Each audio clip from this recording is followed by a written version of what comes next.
Hi, welcome back. My name is Eleanor. Today is the 13th day of the Sealy Challenge. Unbelievable but true. Today I'll be briefly talking about a spectacular book called The Tradition. I mean, the cover itself, it's an actual work of art. Truly. I will link, let me just make a note to link to the artist. Keep forgetting to do that. Jericho Brown won the Pulitzer Prize for Poetry in 2020. To start with, I thought I'd mention what encouraged me finally to read it, and also a method of reading which I've started using. It's been working for me for the Sealy Challenge, and I thought I'd mention it in case it's helpful to somebody else who's struggling with reading poetry. So I've had The Tradition on my bookshelf for a while. And like, all the other books that I'm reading for the Sealy Challenge, mostly I just put it off. And then I listened once again, and I keep bringing them up because they're so great, the podcast Breaking Form. And they were talking about the Pulitzer Prize. I'll link it below. And they have a note saying, if you haven't listened to his interview on this other podcast called On Being, do yourself a favor, stop everything, listen to that. So I did. I listen to podcasts a lot while I walk my greyhound, Augie. And the interview is so interesting, so captivating, so intriguing. I thought, I must go and take this book off my shelf. So, I do recommend that if you find yourself putting off books because you think they might be too hard maybe, or you just can't seem to find the immediate motivation, I would listen to podcasts and also read interviews or watch interviews on YouTube. Mix it up a bit.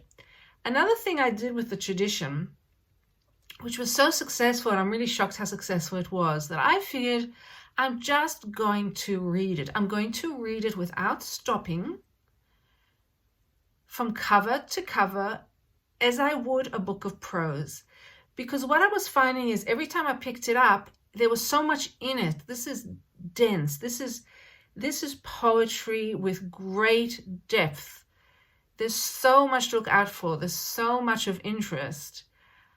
I didn't want to get bogged down. I wanted to read the book in its entirety, and that worked so well.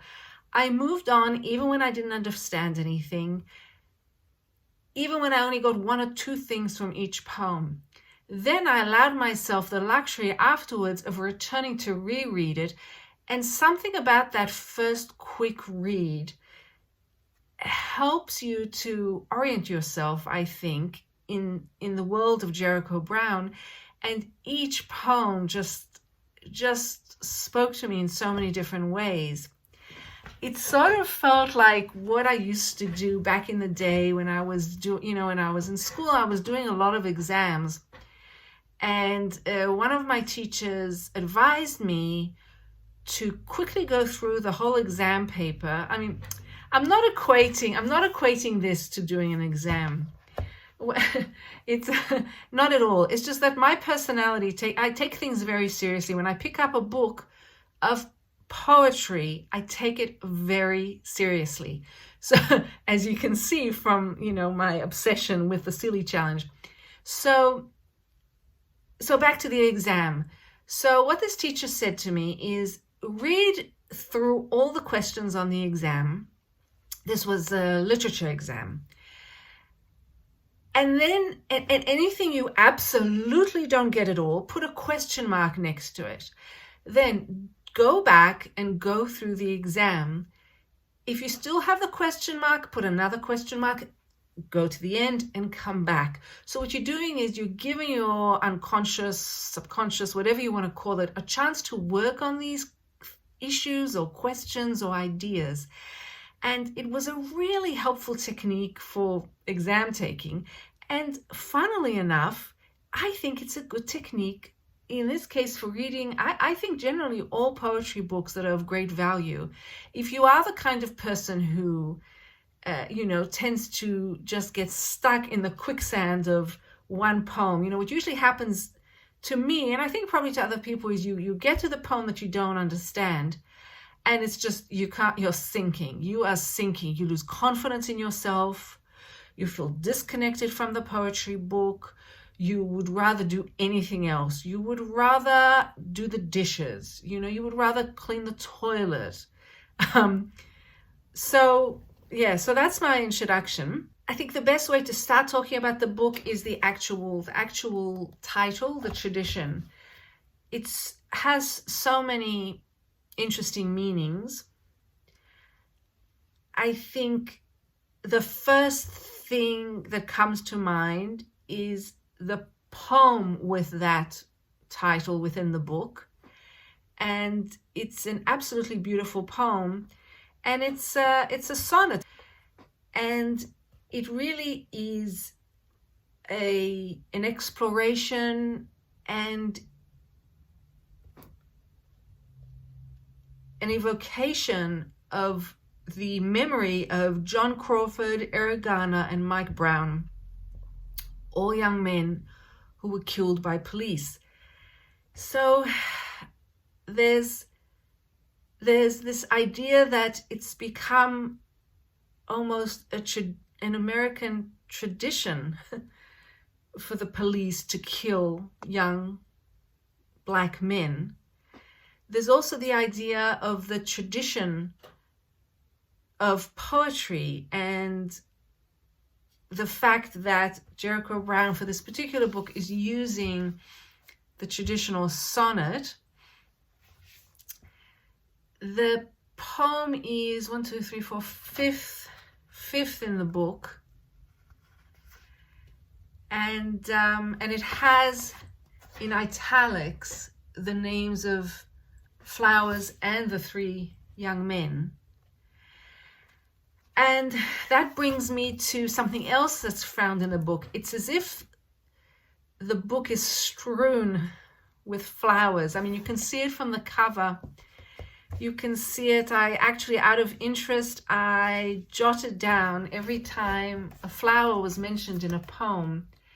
And I got to at least 5 poems that have flowers in them, and all for different reasons and in different ways. I never felt that nothing was repetitive in this book. Everything was needed. Everything was necessary. All the poems seemed to belong together in a book. All the forms used just felt so right. I have so much love and admiration for this poetry book. It's really changed my reading. It's changed me, definitely my thinking. I will say that if you remember the wonderful book yesterday that I spoke about, I was a bit tired, but I still managed to speak about this one. It's nice to go back to this, I will say. It's nice to pick it up after you've read this. I think they work very nicely together, kind of riffing off each other. Denise Smith and Jericho Brown are very different poets, and yet they deal with often very similar themes. I mean, they have similarities in their biographies because, they're both Black Americans. They're both queer. Jericho Brown, I believe, is gay. They're both HIV positive, and I say that because they themselves bring that out and identify as such in their own lives and in their poetry books. And why I'm immediately thinking of Denise Smith when I talk of flowers is because one of the favorite poems of mine from his book, Homie, is the one about the flowers. I'm looking it up. Here it is. The flower who bloomed through the fence in grandmama's yard. Couldn't find it online, unfortunately, but buy his book Homie and have a look for that because it's excellent. One of many excellent poems. So okay, so back to Jericho Brown. and the traditional form, the tradition as poetic form. And I now realize that Jericho Brown had invented a new poetry form called the Duplex, and he wrote about it. There's an article in the Poetry Foundation blog all about his quote-unquote invention, which I'm really quoting about now when I'm talking about it, and I will link to it below. It's so wonderful that he decided to talk more about it, because I could see what he was doing. There's several Duplex poems in his book, and they are titled as such. But it was wonderful to see the craft from, it's like going on a tour behind the scenes of a production, of a theatrical production. That's what it's like reading this Poetry Foundation article that he wrote. So he's basically taken, to sum up, and I hope I'll do it justice, he was thinking for many years about how to take the sonnet and turn it around so that the form is better serving his needs. And so while he stayed with the 14 lines, he's got 7 couplets, and those couplets repeat each other. Every second line of each couplet is repeated or really echoed with some variation in the first line of the next couplet. So it's somewhat similar. It's almost like a relative of a ghazal as well. It's so effective. It's so incredibly effective. And it perfectly shows how a well thought out form changes with your writing so beautifully. I'll stop there because the rest can be read in his article. Now,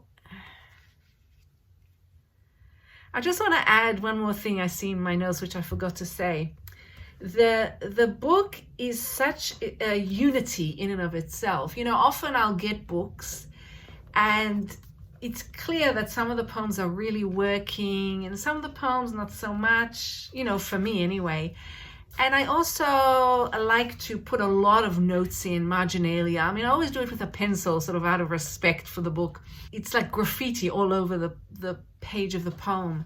There's something about this book that stopped me doing it. I started, after the first maybe quarter of the book, I started handling it with more care. I wish that I had a hardback cover of it. I felt that I didn't want to write, I wrote in the contents a few notes, in the contents page, but I didn't want to break up the beauty of the print as it was. And that doesn't happen often. So I thought I'd mention that. Now, apart from the Duplex, he does write some sonnets, and there are amazing moments in those sonnets. Many times I was in awe of a certain wordplay, and I had to go back and see, wait, how did he do that? The form isn't in your face. It's not obvious. The form is serving the poem. It's remarkable. There are also, to my surprise, some persona poems in here, which I loved, and I usually hate persona poems, so there's that. There are a lot of references to people and I think places, and some classical background that I didn't have. But it was an absolute pleasure to look everything up. It was part of the pleasure of the book. It was part of exploring what Jericho Brown is telling us about his life, about life in the US, the experiences of being Black in a racist country. And there are also poems that discuss, they feel very intimate, very personal, but they're not confessional. There's a reticence, and yet you feel he's sharing with you as the reader. Not sure how he does it. There are poems that feel so personal, actually, that I felt I wasn't quite getting them. I would say maybe 3 or 4 times, my question marks near the poems remained. I think that's a sign of a good book. If you feel you can understand everything and get everything, or even come close to it after only a second reading, either you're not reading properly or the poems aren't the best they can be. And wow, Jericho Brown sets the bar very, very high. And I really thank him for it. My favorite poem is one that has still a small question mark near it in the best way. It's number 31, and actually it's on page 31, and actually it is found on the Poetry Foundation website. And if you look at the top, there's an audio on the website page, there's an audio sign. You can play it and hear Jericho Brown read. So if that's of interest, I'll also put a link down. Yeah, if this is available, I see it's published by Picador Poetry. It's so wonderful. If it's available in hardback, I would definitely buy it. And I should say, look, it's not a book that deals with easy issues. It's confronted me as a white person, as it should. It surprised me. It deeply moved me. Fundamentally, even though it deals with death, destruction, suffering on different levels, though, I feel really uplifted after reading this book. I think the combination of great poetry and the subject matter is maybe a testament to the power of poetry itself, to be able to move, at least me as just one reader, in so many different directions and in so many different ways. I think that's the best way to put it. So I'll see you tomorrow for the next book. And don't forget that the only real property is the property of the mind. Okay, I'll see you next time. Thank you.